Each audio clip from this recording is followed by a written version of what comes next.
certainly exciting to be here in front of you. Another college football season is upon us, and we certainly have picked a great matchup.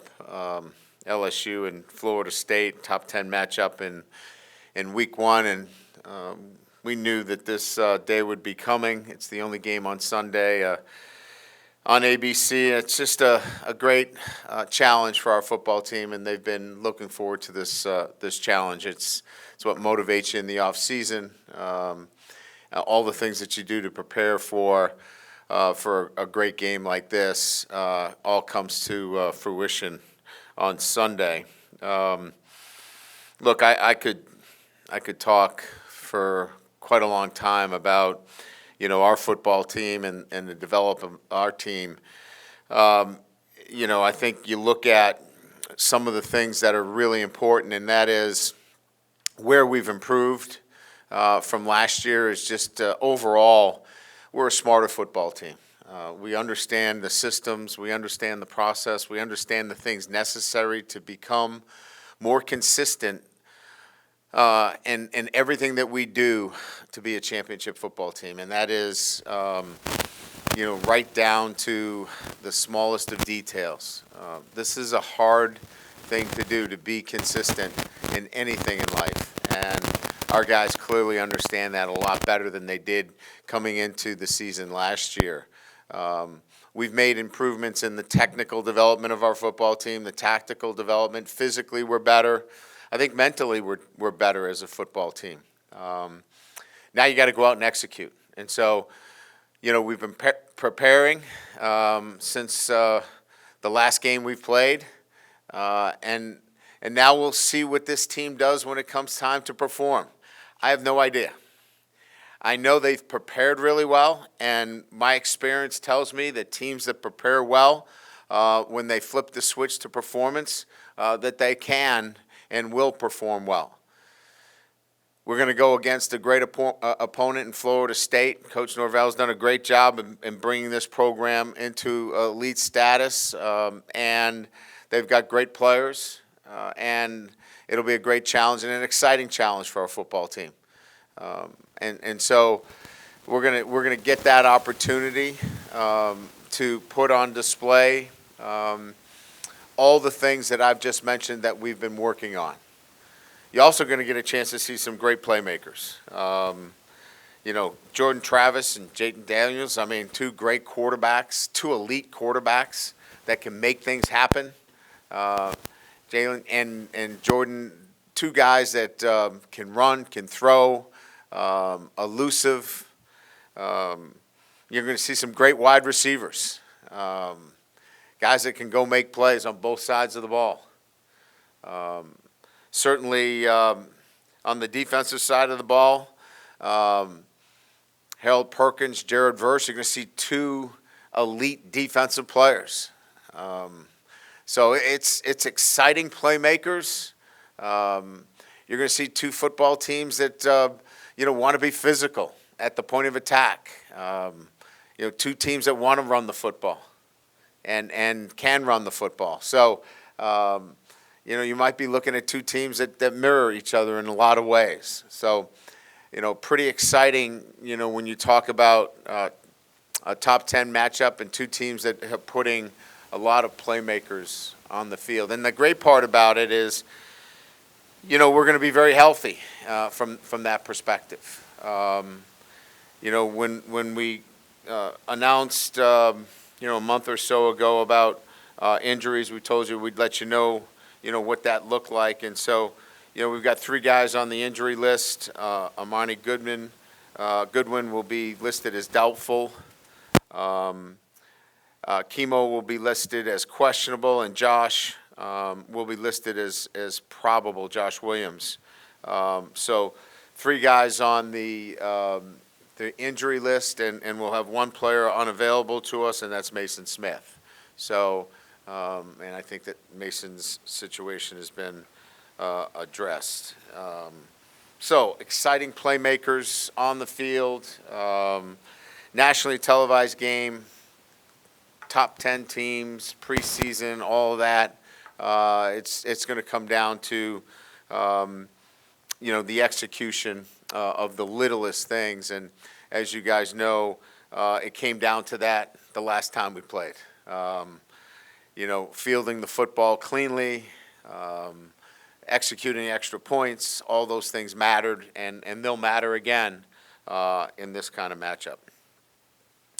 Also, a couple other things to point out that we didn't get a chance to talk about in front of us. We internally, we have a history and tradition of awarding jerseys within the program. The number 18 jersey, which signifies and exemplifies the character traits necessary for that person to wear 18. He's got to have the leadership capabilities. He's got to represent incredible traits and somebody that really is going to wear that jersey both on and off the field and representing LSU football. And that number 18 went to Mekhi Wingo. I'm really proud of him. And the number 7 jersey, we went in a little bit of a different direction. And again, I'm quite aware of the history and tradition behind number 7.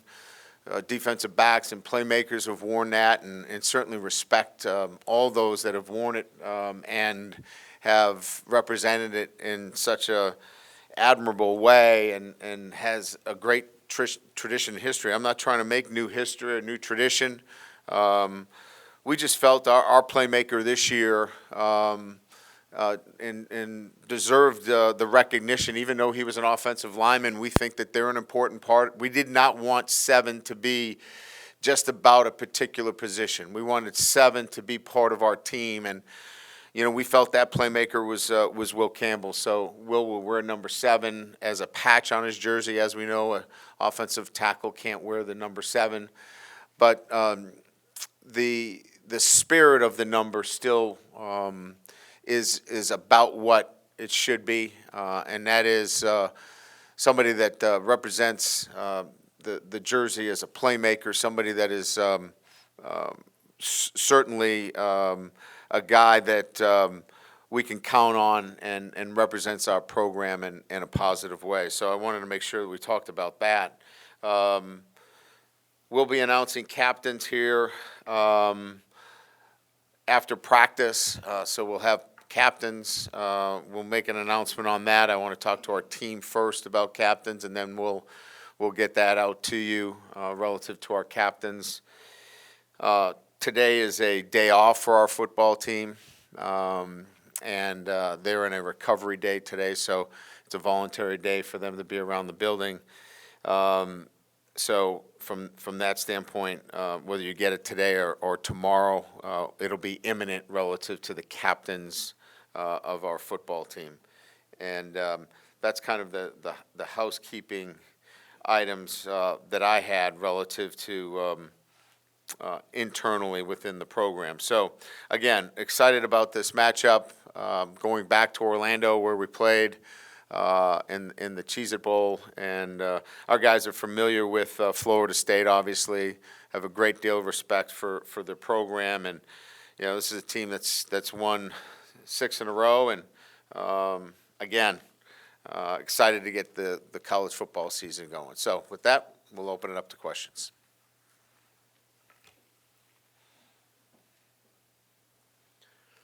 Is this in memory of Leah that she's moved on? I mean, I feel like somebody can sit in her chair. I mean, it's like she might just be late. Eerie,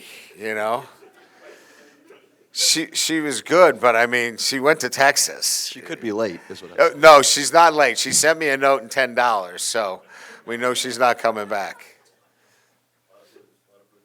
I was just curious what the run game has looked like, offensive line and running back wise, in fall camp compared to maybe where y'all were a year ago. Yeah, I think and that's a good question. I mean, we've been trying to get the running back rotation down. As you know, we've had a number of running backs that have been in and out of the lineup. We mentioned Josh is in a really good position. Amani is not. And other guys have been fighting to get back to full strength, which we are. So trying to get consistency at the running back position, which we think we are getting there. I think the biggest improvement has been the ability of our offensive line to gain the continuity up front, having 5 guys working together consistently, and then the ability to adjust after the snap. As you know, this game is played after the snap. There's so much moving, there's so much stemming. The ability to communicate and do the things necessary after the snap, we're so much further along than we were at any time last year. And so that's encouraging moving forward. Yeah, Brian, your special team, especially your return game, how's that look going into the season? Since I know last year it had some trouble early in the year. Yeah, so, we're going to go with a true freshman and Caleb Jackson as the off returner. And I think, having, a dynamic player at the other side. Who am I missing? Who's my dynamic player? Yeah, Aaron. He's pretty dynamic. He'll be the on-ball returner and our punt returner. It's just a different look back there. Now, they got to field the ball. They've got to be able to do the little things the right way. But from a special team standpoint, that's what we were looking for. Our miscues last year were evident, right? We didn't field the ball very well. But that coupled with, Damon Ramos has been outstanding, with field goals throughout camp. And Jay Bramlett has been a weapon. We think special teams should and can be a positive for us and influence games. Hey, Coach, at the start of the offseason, Malik made some decisions you said you were disappointed in. From that point forward in the last 6 months or so, how has he led or bounced back from that, and what do you see out of him entering this year in a stadium where the last time we saw him he was pretty incredible? Yeah. He's matured, like you would hope that any young man, after having some adversity, would learn from that. And, I actually said to him yesterday, where he is today based upon where he was last year is night and day. And that's just the growth, being in the program, making the right choices, learning too. I mean, part of this is being, I know we use the word coachable, but coachable in life too, right? Taking advice about how to do things on a day-to-day basis and making good choices and decisions, not only just on the football field but off the field. And so proud of his personal growth and development, and it's going to serve him well this season. We're going to see the kind of growth that he's had off the field, on the field as well. Hey, Brian, last time we saw Sage Ryan, he was injured in the scrimmage, wasn't on the injury report. Presume he's okay, but can you give us an update on Sage? And then is the plan to keep him at cornerback or make him a little more versatile? He's going to be versatile. He's fine. Had a, and again, I hate to use terms and with the appearance that I'm trying to make them seem less than they are, but it was a stinger, but it cleared up, and he was able to get back into practice the next day. But we are going to use him both at the nickel and corner position. So he's been cross-trained. A lot of the technical work has been at corner because he knows the nickel position really well.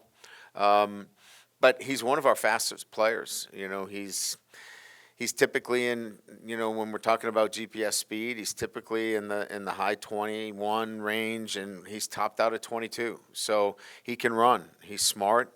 But I think the thing that has separated him is his ability to tackle in space. So, he's going to play to the field, and I think he gives us some great flexibility. Hey, Coach, you've talked throughout the offseason, throughout camp, about in the backfield how much of a factor experience could be. Josh Williams kind of emerged last year and has just been around the program for a while. Has he kind of become a leader in that group and just a leader in the offense? he's always been a leader. Last year, his leadership skills were on display. He does everything the right way relative to you can count on him. You know, he's a guy that you want to follow, and so a lot of the young guys, Holly and Jackson, follow him. If they stick around and do what Josh does, they're going to be in great shape. So he's continued on with that. He's an important part of what we do on a day-to-day basis and an important part of our success, yes. Hey, Brian. You talked a little bit about the continuity of the offensive line. Just a two-parter here. First, compared to last year at this time, going into game week preps, you guys, I assume you're a little better off, obviously. But if you do have your 8 or 9 together, compared to last year, if you have your 8 or 9 set, do they have enough time to make a move before now on game day? Yeah, I mean, there's not going to be much of a change. I think down the road, as we continue to move, you could see some movement within that top 6, 7. That's very reasonable to expect that there could be some movement there, and that's obviously from some of the freshmen that are coming on. DJ Chester is getting better every day. Obviously Hurd, we've talked about him. Those two guys in particular are making progress every single day. So those two with Martinez, Bordelon continues to improve every day. You've got 8 guys right there that we feel really comfortable about. Chemo's out right now. Hopefully we get him back for the game. He had plantar fasciitis, so we're hopeful. That's a painful thing for your foot, but he's better. But we like what's going on there, and so typically there wouldn't be much movement, but when you're dealing with freshmen, in part of where those 8 or 9 are, there's movement every single day with those guys. Compared to last year, I mean, I think we were talking about who the 5 starters were today. I mean, last year at this time, I'm not even sure if we took a poll in here, we probably came up with 5 different names. Yeah, we're in such a different place than we were last year, and we should be. There's a reasonable expectation that, you should have made progress, from that standpoint. And a lot of it is we started 2 freshmen, and when you start 2 freshmen and you have them go through the battles, the ups and downs of it, it allows you some, foundational pins that now you can work around and start, plugging in the pieces, and we have. You're welcome. Coach, over here on the right, got a big picture question for you. Now that we're officially starting year 2 here, I'm wondering if you see any similarities between this team in year 2 versus some of your other ones that you've had in years past. Yeah, I think every one that I've been in part of, it's kind of like there's so much similarity in terms of, one, continuity within the coaching staff, right? I think you start there. Having your coordinators back, having your staff back, where the communication is so much more seamless. Here's what it allows to happen that people sometimes don't give the credit where it's due, and that is players start making adjustments on their own because they now know the system. They understand what's expected, what they can and can't do. So now there's no all right, you can't do this, you can't do that. What you need to do is organically do the things that make sense within the structure of that play. And so when they understand the systems and they understand what you're doing, they can start to make adjustments on the field. Now, I'm not saying if they've got contained that they can rush inside and try to make a play. I'm saying that they have a lot more autonomy because they understand the systems. And so coaches now feel comfortable giving that up to their players. And we're starting to enter into that area, and that's kind of exciting. That happens in year 2. The other thing that happens in year 2 is you're starting to see a little bit of kind of a unconscious competence where the guys aren't thinking about it. They're just doing it because that's the way they're used to doing it. They don't have to think about it. All last year, we had to think about everything we did, from filling out their questionnaires on their phone every single day. They had to think about that every day, to where they were supposed to be at what time. It's now, they don't even think about it. They know where to be. And when you have that going on, those routines, those habits, that starts to develop within your program, again, a way of doing things. It allows the whole organization to move quicker. Brian, right up the middle, top. Oh, yes. Just following on that question perfectly, just what kind of autonomy and points of emphasis did you have for Jaden going from year 1 to year 2? You know, throughout the year last year, you talked about him being maybe more aggressive downfield. What kind of things have you seen or forced, you know, points to him that you wanted him to improve upon in his last year? Yeah, I think the easiest way to describe it is that, you know, like, for example, in 7-on-7 situations where we're going against our defense, we tried, you broke the chair. That's $20. Listen, we're on a renewal plan here. We're trying to get everything taken care of. It's a slow process. I know. It's crazy. Wow. You should see, yeah. Oh, wow. Rough group. Throwing stones. Yeah. I mean, I think with Jaden, what we've tried to do in that developmental process is, like, think of 7-on-7 in every throw. Every throw is 4th down. So you got one chance here. And I think last year every throw was 1st and 10. So it was check down. It was, you know, look for maybe the easiest completion out there. Throw it back shoulder on the tight end, even if he's covered. Push the ball down vertically.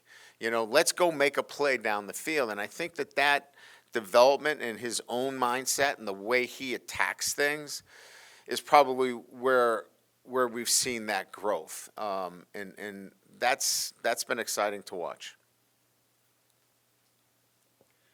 Coach, would Mason have been 100% if he could play? I think he had an ankle injury. Probably not. I mean, he probably would have been in that range, and we weren't really sure. Probably one of the reasons why you didn't hear from us, because we weren't really sure where he was. He's still not practicing. So at the level that he needs to be practicing, for us to say that he would be, if I was in front of you today, he would probably be, you know, questionable for this weekend. And that autograph session, is that something that a compliance department should have maybe caught wind of? I mean, I know you weren't here yet, but just in general, is that something a compliance department should hear Yeah, about? I wasn't here, so I didn't have enough information. I was brought in on the back end of it. So a lot of those things now are vetted through our NIL office, so we're aware of everything that goes on in that setting. So we hope that those are, first of all, we don't have to worry about those because they're no longer issues. But we would certainly be aware of any of those potential situations. Brian, what updates or what information are you getting about the game with this storm that's approaching Florida and that sort of thing? Yeah, we're just tracking it like everybody else. You know, the latest model for us has, you know, the storm being passed out to sea, and that you know, there'll be some, you know, some light winds on the back end of it. But you know, we're going to keep a close track on it. We'll start wet ball drills here tomorrow to prepare for it. But we'll watch it just like everybody else and be prepared for whatever the circumstances. But it looks, unless something drastically happens in the next 24 to 48 hours, it looks like it's clearly going to pass through. And looks like that there's going to be some heavy rain through that area. But clearly, unless the model changes drastically in the next 48 hours, it should be out to sea by the time we get there. Hey, Coach. Just kind of bouncing off the Mason thing, just from an on-field perspective, what have you seen, I guess, from the interior line guys like Wingo and Guillory and some of the transfers you guys brought in and how you guys stack up on the interior D-line for this game? Yeah, now let's be clear. I mean, we would love for Mason Smith to be playing in this game. He's an outstanding football player. But we really are pleased with the growth and development of our defensive line.